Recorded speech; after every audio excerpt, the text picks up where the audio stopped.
Good morning. Welcome to day 3 of your second week of your Morning Summit Journal. And today we've got a quote from a famous mountain climber. And mountain climbers, they go through extremely painful hardships to be able to reach the summit. They risk frostbite and avalanche. They push their bodies beyond the limits. And one question that people always ask extreme mountaineers is, why are you doing this?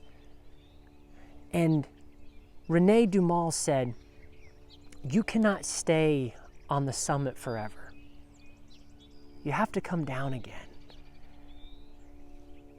And what he's talking about fits the metaphor of our Morning Summit journey and of our spirituality.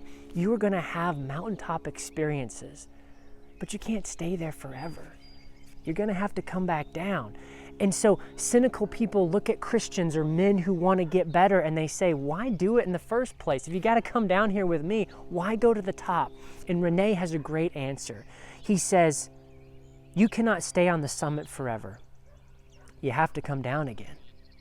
So why bother in the first place? Just this. What is above knows what is below. But what is below does not know what is above. You see, the man who stands at the summit of a huge mountain, he knows what it's like in the valley. But now he knows what it's like to stand at the peak. A man who's stayed faithful to his wife for 50 years, he knows what it's like to be single.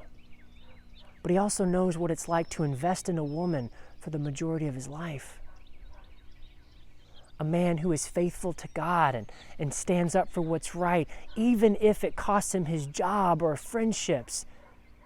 Well, he knows what it's like to compromise. But he also knows what it's like to stand at the summit of faith in God. Part of why we are implementing these disciplines into our life is because we know what it's like to live an undisciplined life, to slack off and to give in to addictions, to be lazy or mean or sinful. But we want to stand as a true man of God in integrity and in faithfulness.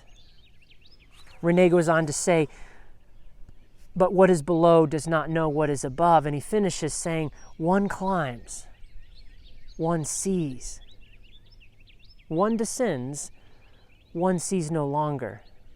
But one has seen. As a Christian, you will have these mountaintop experiences with God where He speaks to you, where you feel His presence. At the Rock Solid retreat at Blueprint, we had one of these experiences with our Ebenezer challenge, and the ceremony was beautiful as these men shouted out their commitments to God. And many men left that time in front of the cross with tears in their eyes.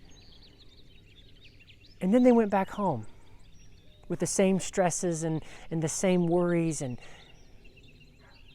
but they had been to the summit. Now we can't sit in front of the cross all day, every day, but we can go there and we can see. And when we leave the cross and go back to our jobs and our families and our problems, we can't see the cross anymore, but we have seen it. We may not be able to hear God's voice, but we have heard it. And that's why it's so important to do this journey. Because you will see things and hear things and experience things that will change you. Because one thing I know for sure, God is faithful. He loves you very much. And God's got this. God bless.